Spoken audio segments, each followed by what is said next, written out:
Hello ಎಲ್ರಿಗೂ ನಮಸ್ಕಾರ. Welcome back to I am Radhe. ನಾವು ತರಕಾರಿನ ದಿನಾನೂ ತಿನ್ನಬೇಕು ಅಂತ ಗೊತ್ತಿದ್ರೂ ಅದೇ ಪಲ್ಯ ಅದೇ ಸಾಂಬಾರು ತಿಂದು ಬೋರ್ ಆಗಿದ್ದರೆ ಈ ರೆಸಿಪಿನ ಒಂದ್ಸಲ ಟ್ರೈ ಮಾಡಿ ನೋಡಿ. ಇವತ್ತೊಂದು ವೆಜಿಟೇಬಲ್ ಸ್ಯಾಲೆಡ್ ಮಾಡೋದನ್ನು ನೋಡೋಣ. ಅದಕ್ಕೆ ಒಂದು ಪಾತ್ರೆಯಲ್ಲಿ ಫಸ್ಟು ನೀರು ಇಟ್ಕೋಬೇಕು. ಅದ್ರ ಮೇಲೆ ನೀವು ಸ್ಟೀಮ್ ಪಾತ್ರೆ ಇದ್ದರೆ ಸ್ಟೀಮ್ ಪಾತ್ರೆಯಲ್ಲಿ ಈ ಥರ ಎಲ್ಲ ತರಕಾರಿಗಳನ್ನ ಇಟ್ಕೋಬೋದು.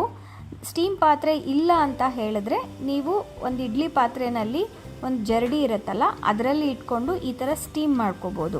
ಸ್ಟೀಮ್ ಮಾಡೋದಕ್ಕೆ ನಾನು ಕ್ಯಾರೆಟು, ಕ್ಯಾಬೇಜು ಮತ್ತು ಒಂದು ನವಿಲುಕೋಲು ಇತ್ತು, ಅಷ್ಟನ್ನು ಹಾಕ್ಬಿಟ್ಟು ಆಮೇಲೆ ಪ್ರೋಟೀನ್ಗೆ ಕಡಲೆಕಾಳನ್ನ ಹಾಕ್ತಾಯಿದ್ದೀನಿ. ಅದಾದಮೇಲೆ ನಾನಿಲ್ಲಿ ಒಂದು ಬಾಣಲೆಗೆ ಸ್ವಲ್ಪ ಎಣ್ಣೆ ಹಾಕಿಬಿಟ್ಟು ಜೀರಿಗೆ ಮತ್ತು ಅರಿಶಿನ ಹಾಕಿಬಿಟ್ಟು ಹೆಚ್ಚಿಟ್ಕೊಂಡಿರೋವಂಥ ಪನ್ನೀರನ್ನ ಹಾಕಿ ಫ್ರೈ ಮಾಡ್ಕೋತಾ ಇದ್ದೀನಿ. ಅಷ್ಟರಲ್ಲಿ ಇಲ್ಲಿ ತರಕಾರಿ ಸ್ಟೀಮ್ ಆಗಿದೆ. ಒಂದು 10ರಿಂದ 15 ನಿಮಿಷ ತೊಗೊಳುತ್ತೆ. ಈ ಕಡೆ ಸೈಡಲ್ಲಿ ಪನ್ನೀರ್ ಕೂಡ ಸ್ವಲ್ಪ ಫ್ರೈ ಆಯಿತು. ಅದಕ್ಕೆ ಚಿಕ್ಕದಾಗಿ ಹೆಚ್ಚಿಟ್ಕೊಂಡಿರೋವಂಥ ಕ್ಯಾಪ್ಸಿಕಮ್ ಹಾಕ್ಕೊಂಡು ಫ್ರೈ ಮಾಡ್ಕೋತಾ ಇದ್ದೀನಿ. ಅದಾದಮೇಲೆ ಸ್ಟೀಮ್ ಆಗಿರೋವಂಥ ವೆಜಿಟೇಬಲ್ಸ್ನ ಒಂದು ಬೌಲ್ಗೆ ಹಾಕಿಟ್ಕೊಳ್ತಾ ಇದ್ದೀನಿ. ಅದಾದಮೇಲೆ ಇದಕ್ಕೆ ಕಟ್ ಮಾಡಿಟ್ಕೊಂಡಿರೋವಂಥ ಈರುಳ್ಳಿ, ಟೊಮ್ಯಾಟೊ ಮತ್ತು ಸ್ವಲ್ಪ ಕೊತ್ತಂಬರಿ ಎಲ್ಲ ಹಾಕೋತಾ ಇದ್ದೀನಿ. ಅದಾದಮೇಲೆ ಪಾತ್ರೆ ಚಿಕ್ಕದಾಯಿತು ಅಂತ ಚೇಂಜ್ ಮಾಡ್ಕೊಂಡಿದ್ದೀನಿ. ಜೀರಿಗೆ ಮತ್ತು ಪೆಪ್ಪರ್ ಪೌಡರ್ ಹಾಗೆ ಚಿಲ್ಲಿ ಫ್ಲೇಕ್ಸ್ ಮತ್ತು ರುಚಿಗೆ ತಕ್ಕಷ್ಟು ಉಪ್ಪು ಹಾಕೋತಾ ಇದ್ದೀನಿ.